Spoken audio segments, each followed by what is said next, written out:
I didn't expect the ache in my back to become the reason everything between us changed.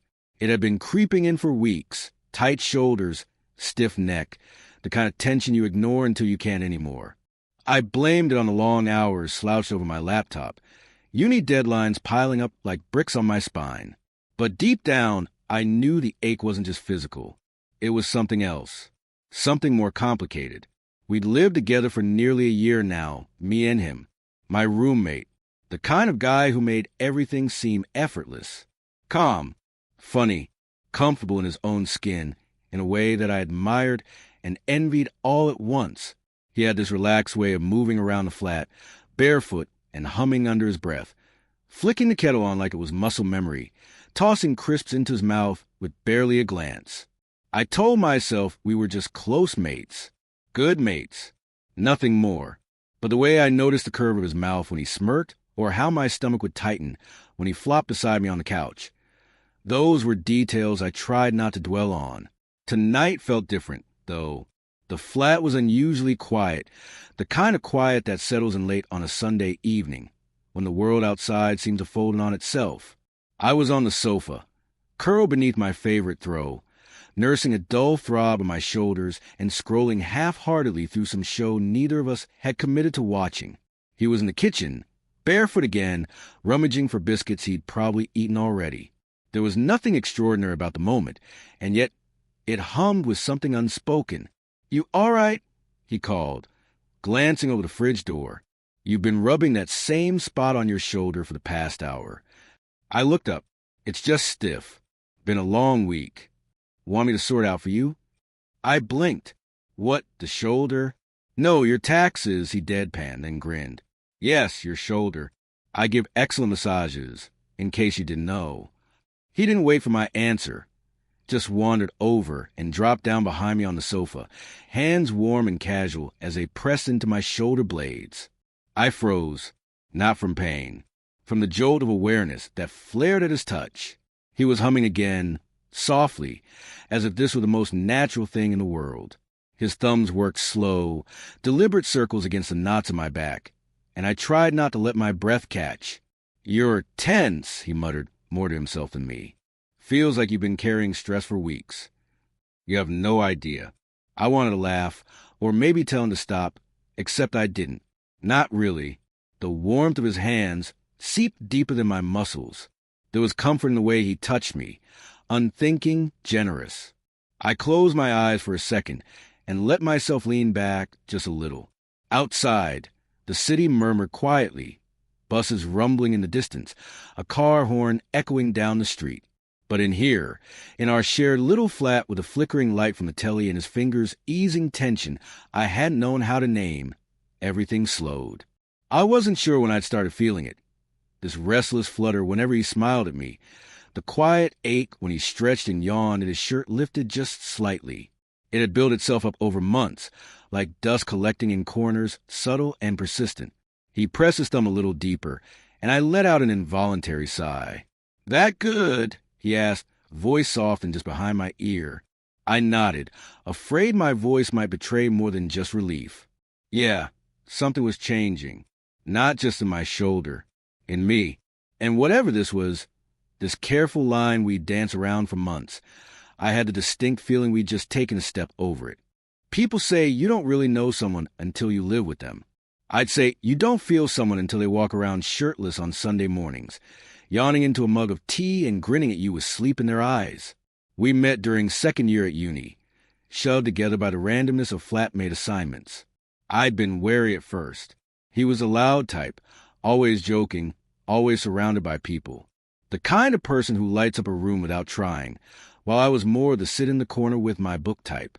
But somehow it worked. Somewhere between shared takeaways, late-night Netflix binges, and arguing over whose turn it was to do the washing up, something comfortable settled between us. Not just friendship. Something deeper, rooted in unspoken understanding. He'd knock on my door when he knew I was overthinking. I'd throw crisps at his head when he got too cocky playing FIFA. There was a rhythm to it, an ease. Like the night we stayed up till 3 building IKEA furniture, half drunk, missing screws, laughing so hard we cried. Or the time I caught him singing off-key in the shower and recorded it as blackmail, only to find it was actually kind of charming. That was the thing with him. He made the ordinary feel like something worth remembering. "Mate, you need to stop drinking my oat milk," I said one morning, arms crossed as I caught him mid-swig. He wiped his mouth and shrugged. "I'm doing it for your own good. Builds character. Also, you don't actually like oat milk. You just think it makes you look sophisticated. You absolute troll. You love me, really." He said it like a joke. He always said it like a joke. And I always laughed, just a little too quickly. Last week, he suggested a weekend away. Just the two of us. No uni stress, no alarms, no lectures, just countryside air, a couple bikes, and a dodgy old cabin his cousin was letting us borrow. "It's quiet," he said, nudging me with his elbow. "You need quiet. Your eye's been twitching for like 3 days. Maybe because you keep eating my cereal." He grinned. "All the more reason to escape before I finish your entire pantry." I agreed, maybe too quickly. Now here we were, halfway up a winding hill trail, both slightly out of breath and pretending we weren't. The air was fresh, the sort that filled your lungs properly. Wildflowers lined the path and distant sheep bleated, like they'd missed some inside joke. We'd only arrived that morning, but the change of pace had already worked its way under my skin. "Tell me again why we thought cycling uphill was relaxing," I puffed, adjusting the straps of my backpack. "Because you trust me," he replied, eyes twinkling as he pedaled ahead. "You're an agent of chaos. And you love that about me." I rolled my eyes, but smiled when he wasn't looking. He always said things like that, tossed so carelessly into the air, it was impossible to tell if they meant more. Sometimes I wondered if he even realized how often he said them. That evening, after dumping our bikes by the cabin, we threw ourselves on the battered old sofa with snacks and sore legs. The place was rustic wooden beams, a fireplace that crackled like it was performing, and a single bedroom with one double bed. Not that it was a problem. Not that I hadn't already noticed. "I can take the floor," I offered, trying to sound casual. He gave me a look. "It's a bed, not a battlefield. We're both adults. Don't be weird." I nodded, heart skipping slightly. It wasn't the first time we'd shared a bed, but it was the first time since I'd started dreaming about tracing the slope of his neck with my fingertips. Since I'd woken up with his laughter stuck in my chest like a heartbeat. That night, while brushing our teeth side by side in the narrow bathroom, he bumped my shoulder with his. "You always take the toothpaste cap off like a gremlin. It's so aggressive. Your face is aggressive. Wow. Strong comeback. Feel the burn." We grinned at each other, toothpaste foam at the corners of our mouths, and for a second, just a second, his gaze lingered, not in a way that said, "I see you as my best mate," but in a way that said, "I see you." I looked away first. My reflection felt like it was watching me too closely. In bed, we lay with a polite distance between us, separated by a line of pillows he called a border.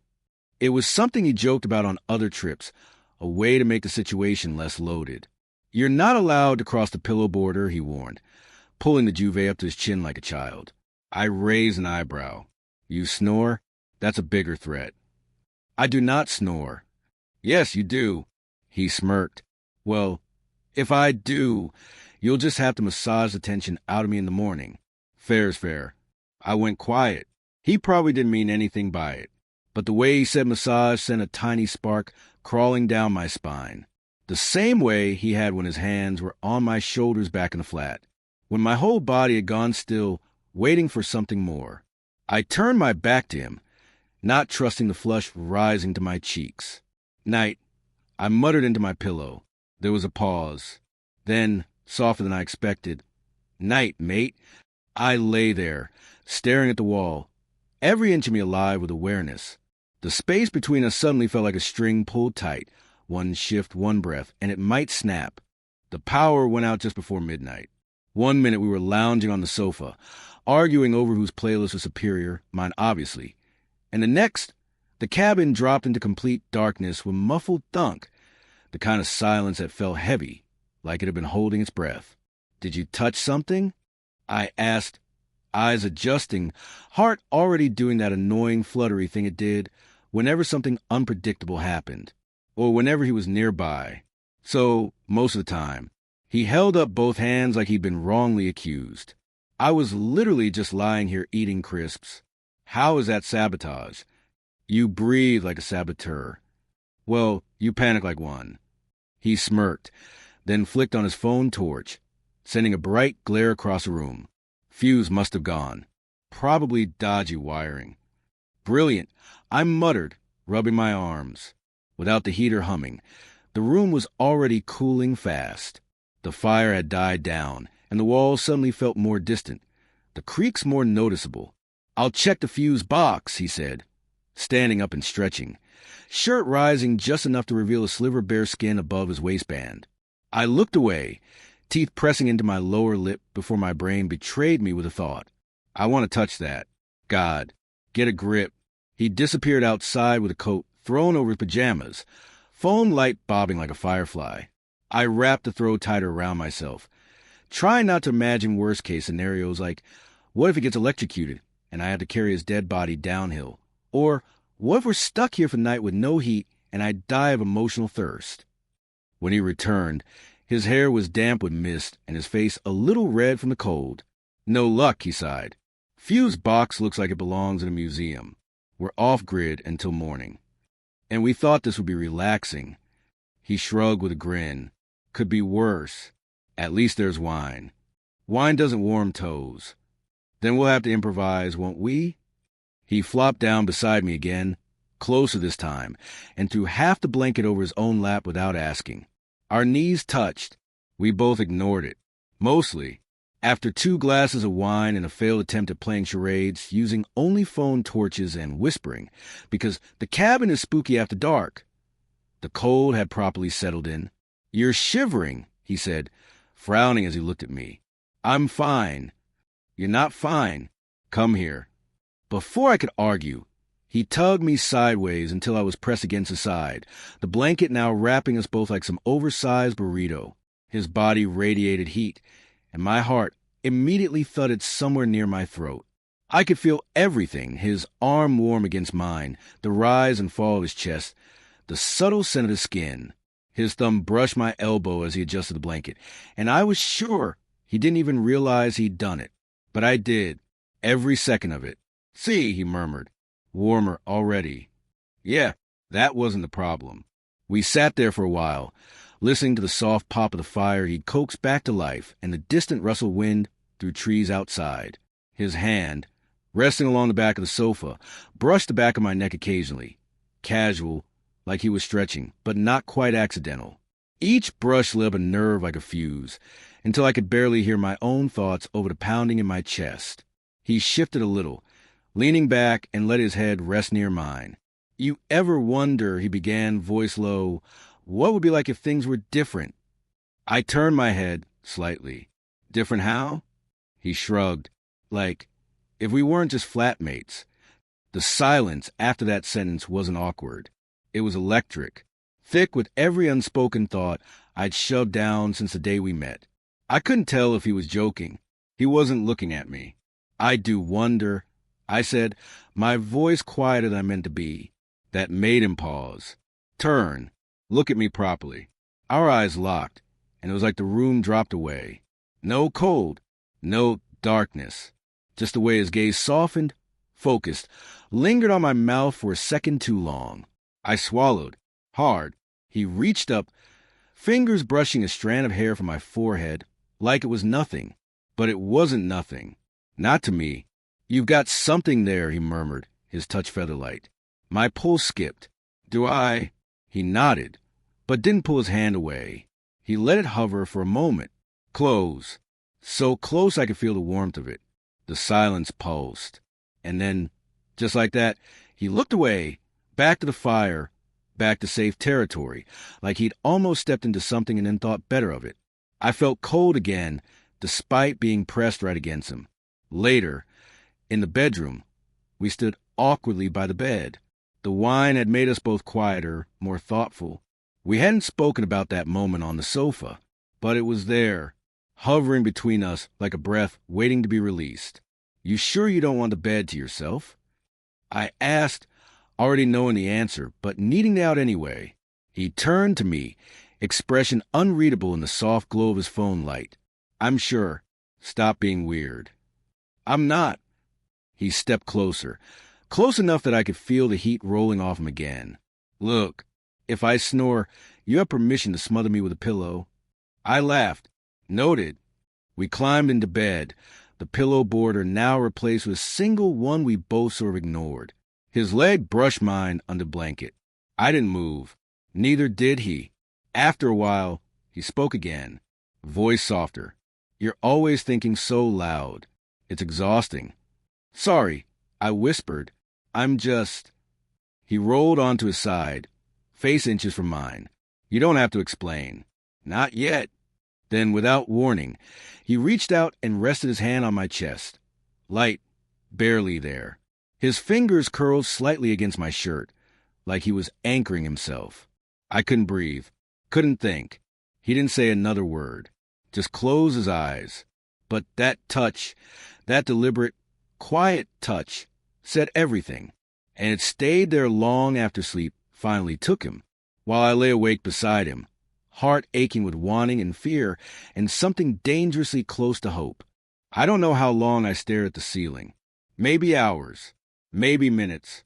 I lost all sense of time lying there, the warmth of his hand still resting over my chest like it belonged there. Every now and then, his fingers would twitch slightly in his sleep, or his breath would shift against my shoulder. And each time I froze, not from fear, exactly, but from this ache that had settled in my chest like a stone. Heavy, real. I'd spent so long hiding what I felt, burying it under sarcasm, inside jokes, late-night banter that always stopped just short of becoming something more. I convinced myself it was safer that way, that I'd rather have him as a friend than risk ruining it all for the possibility of something he might not want. But now here he was, arm draped over me, leg resting lightly against mine, face so close I could feel the rise of every breath on my neck. And none of it felt like nothing. It felt like everything. I must have shifted a little, try to breathe, try to stop my chest from physically aching with how much I wanted to touch him properly, because his fingers flexed, then slowly retracted. He stirred, rubbing his eyes with the back of his hand, and letting out a sleepy hum. Still awake? He mumbled, voice husky from sleep. Yeah. He blinked at me through the dim glow of the phone light left on the nightstand. You okay? I hesitated.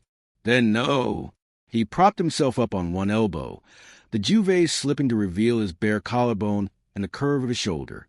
I couldn't look directly at him. Not yet. What's wrong? He asked, quieter this time. I swallowed. I can't pretend anymore.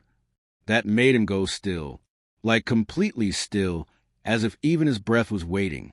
I've tried. Believe me, I went on, my voice hoarse and awkward. I've tried to act like I don't think about you all the time. Like I don't notice every time you brush my hand, or lean too close, or sleep 3 inches from me and make it impossible to breathe properly. I finally turned to look at him, my chest burning. I don't know what this is to you, but to me, it's not just a flatmate thing anymore. It hasn't been for a long time. Silence. And then he sat up, not quickly, not defensively, just slowly, like he needed a second to find his footing. His expression was unreadable. Still sleepy, still warm, but now threaded with something else. Something I couldn't place.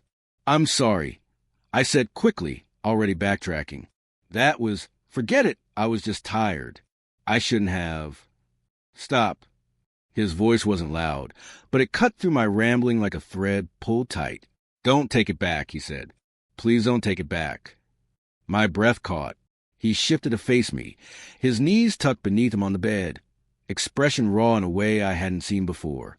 Do you have any idea how many times I wanted to say something and didn't? That startled me. What? I've liked you since... Hell, I don't even know. Maybe since the time you brought me tea without asking when I had the flu. Or when you told that guy at the pub to back off without making it weird. Or maybe the first night we moved in and you made fun of my terrible taste in bedding. I laughed softly, even as my heart thumped so hard it hurt. I didn't say anything because I thought you'd freak out, he went on, voice gentler now. I thought you'd shut down or laugh it off or move out. I didn't want to lose you. Then why the touches? I asked, almost a whisper. The looks? That night on the sofa, was that nothing to you? No, he said quickly. God, no. That night, he trailed off, running a hand through his hair. That night, I almost kissed you. My breath hitched. I was scared, he admitted, because I didn't know if you wanted me to. I did. His gaze snapped to mine. You do? I've wanted you to kiss me for so long, I forgot what it's like not to. I let out a breath. Every time you laughed at my stupid jokes, every time you walked out of the shower in nothing but a towel, every time we stayed up too late talking about nothing, I was falling. Neither of us spoke for a long moment. Then, slowly, carefully, he reached across the gap and brushed his fingers along my jaw. Can I? He asked, voice barely above a whisper. I nodded, and he kissed me. It wasn't rush. It wasn't some desperate, dramatic thing. It was soft, intentional, a brush of lips that carried weeks, months of longing. His hand rested at my cheek, while mine fumbled to find his shoulder, clinging like I'd been holding my breath for far too long, and finally, someone had let me breathe. He pulled back just enough to rest his forehead against mine. We were both a little breathless. I've imagined that so many times, he murmured, but it's nothing like this. I smiled against his skin. Better? He let out a quiet laugh. So much better. We lay there in the quiet after that, arms tangled, skin brushing under the covers like we were learning a new language. I kept expecting it to feel strange or too much, or like I'd wake up and find it wasn't real. But it was. He traced circles on the inside of my wrist while I ran my thumb along his knuckles. Every so often our eyes would meet, and we'd smile without needing to say anything. Then, eventually, he whispered, What now? I rolled onto my side, propping myself up so I could see him properly. Now we stopped pretending. No more excuses. No more half-truths. He nodded slowly, but his brow furrowed. You're not scared? That this might ruin things? I admitted, but now I think maybe this is a thing that saves it. He reached for my hand and laced our fingers together beneath the sheets. Okay, he said softly. Then let's stop being scared. And just like that, we didn't fall asleep as flatmates anymore. We fell asleep holding each other, with our hearts wide open. Morning crept in slowly, golden light pouring into the gaps in the curtains and falling across the bed like a soft reminder. This actually happened. His body was still warm beside me. One arm curled lazily around my waist, his head half buried in the pillow, hair a tousled mess from sleep. And for the first time since moving in with him, I didn't feel like I had to pull away before he woke. Instead, I watched him. His eyelashes fluttered a little before he blinked up at me, looking adorably confused. You're awake? Barely. I smiled, brushing my thumb over the back of his hand, still resting on my stomach. You hogged the duvet, you know. He smirked. You could have just asked me to hold you tighter. I gave him a mock glare, but couldn't help grinning. You think you're charming. I know I am. I rolled my eyes, but didn't move from his hold. If anything, I shifted a little closer, letting our legs tangle. Something about not having to hide anymore, being able to touch him and know what it meant, made everything feel different, better. Last night was real, right? I asked, a little more serious now. You're not about to pretend it didn't happen? He sobered slightly, fingers brushing gently across my arm. It was real, every bit of it. I meant everything I said. I nodded, biting the inside of my cheek. Good. Me too. There was a small silence before he asked, So, what happens now? That question again. But this time, it didn't scare me. I don't know. I said truthfully. We keep being us, I guess. Just with more kissing and less pretending we're not into each other. He chuckled, eyes crinkling the way they always did when he was genuinely happy. Sound like a solid plan. And maybe, I added, you stop walking around in just a towel unless you're ready for consequences. Oh, he raised a brow. You threatening me now? I leaned in, pressing a kiss to the side of his neck. No. Promising. His breath hitched slightly, and he pulled me tighter against him. For a while, we just lay there in comfortable silence, the kind that only comes after something long-awaited finally unfolds. Eventually, he tilted his head and said, "This doesn't scare you?" I shrugged. "A little. I mean, we live together. It could get complicated. But I'm more scared of going back to pretending." He looked at me like I'd said the exact right thing. "I don't want to lose you," he admitted. "But I think I'd lose a lot more by never trying." That hit me square in the chest. "We'll figure it out," I said, threading our fingers together. "We're pretty good at figuring things out. Remember the time we fixed a shower with nothing but a fork and duct tape?" He laughed, pressing his forehead to mine. "That wasn't fixing it. That was delaying death. Still teamwork." We both laughed softly, but the undercurrent remained, this fragile, glowing thing between us that felt so new, so vulnerable, and yet somehow right. "You know," he said, voice low again, "I keep replaying that kiss in my head." I smirked. "Want to relive it in real time?" He didn't answer. He just leaned in and kissed me again, slow, familiar now, like we were both learning what it meant to be wanted and known. When we finally broke apart, his expression turned thoughtful. "You reckon the others will notice something's changed?" "Definitely." I said, "We're not exactly subtle. Should we tell them?" "I think they'll figure out the moment you start smiling like an idiot every time I walk into a room." He grinned. "Says you, who blushes like a schoolboy when I wink." We both laughed again, easy free. I didn't realize how much weight I'd been carrying until it was gone. Later, as we made tea in the kitchen, moving around each other like we always had, but now with the occasional touch, a hand on the lower back, a bump of hips, a kiss to the temple, it struck me how little had changed on the outside. But inside, everything felt new. We were still us, still teasing, still finishing each other's sentences, still arguing over which mug was mine and which was his. But now there was something else, a warmth in every glance, a promise in every touch. And as we stood by the window sipping tea, his hand brushing lightly against mine, he looked over and said, "I think this could really be something." I looked at him, heart full. "It already is." A week later, I found myself standing beside him in the middle of the Sunday market, holding a bag of oranges in one hand and his fingers in the other. It wasn't anything dramatic, no grand gestures or public decorations, just quiet closeness.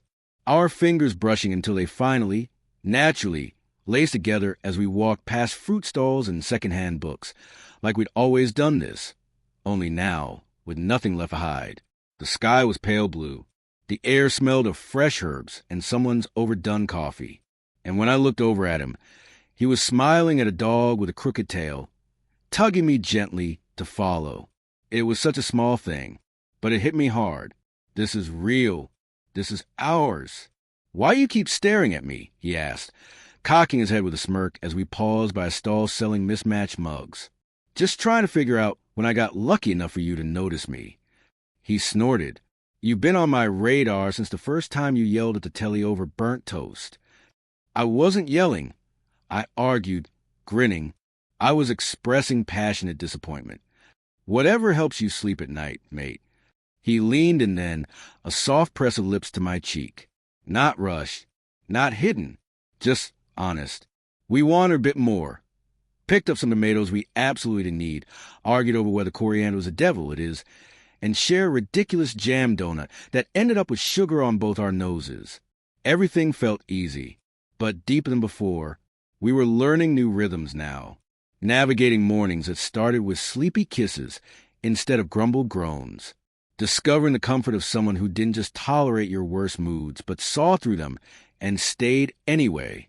Later, back at the flat, I was folding laundry when he came up behind me and dropped something onto the pile. A hoodie. My hoodie. Except it wasn't mine anymore.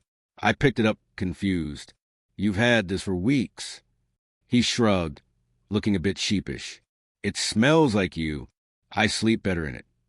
My chest went tight in the best way. I stepped closer, hoodie in one hand, the other resting over his heart. "Keep it," I murmured, "as long as you want."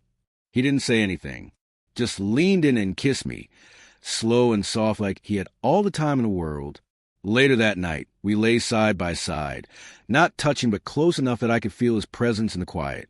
"You think this'll last?" he asked suddenly, voice low. I turned toward him. "Do you want it to?" He looked at me, properly looked, like I was something he'd only just given himself permission to hold. "Yeah," he said simply, "I really do." I nodded, feeling it settle in my bones. "Then we'll make it work." He reached over then, took my hand, without hesitation. "No going back?" "Not for me," I said. We lay like that for a while, hand in hand, breaths sinking naturally, the silence comfortable. "I keep thinking about that first night," he whispered. "How you looked at me after I touched your back. You were terrified." I laughed softly. I thought I'd ruined everything. "You didn't. You didn't either." He smiled into the dark. "Do you think they'll say we told you so?" "Everyone already knew, didn't they?" "Probably." A quiet beat passed before he added, "You know what's mad? It's like everything still feels the same, but also completely different." "I know," I said. "I was just thinking that earlier. We're still us, but now it matters more." There was a long pause before he said almost shyly, "You make me feel like I can actually be myself." That broke something open in me, a warmth I didn't know I'd been waiting for. "You are yourself," I told him, "and I'm lucky I get to see it." He squeezed my hand once, then again. "I want more nights like this." "You'll get them, all of them, if you want." The next morning, we were back to our normal chaos. Burnt toast again, of course, and one of the socks somehow in the fridge, don't ask. But in the middle of it all, as I buttoned my shirt, he slipped behind me, wrapped his arms around my waist, and murmured against my neck, "We'll be all right, won't we?" I turned in his arms, looking him dead in the eye. "Yeah, we will." And when I kissed him then, slow and sure, with sunlight warming our skin and the smell of cheap coffee in the air, it felt like a beginning, not an ending, not a moment, but the start of everything real.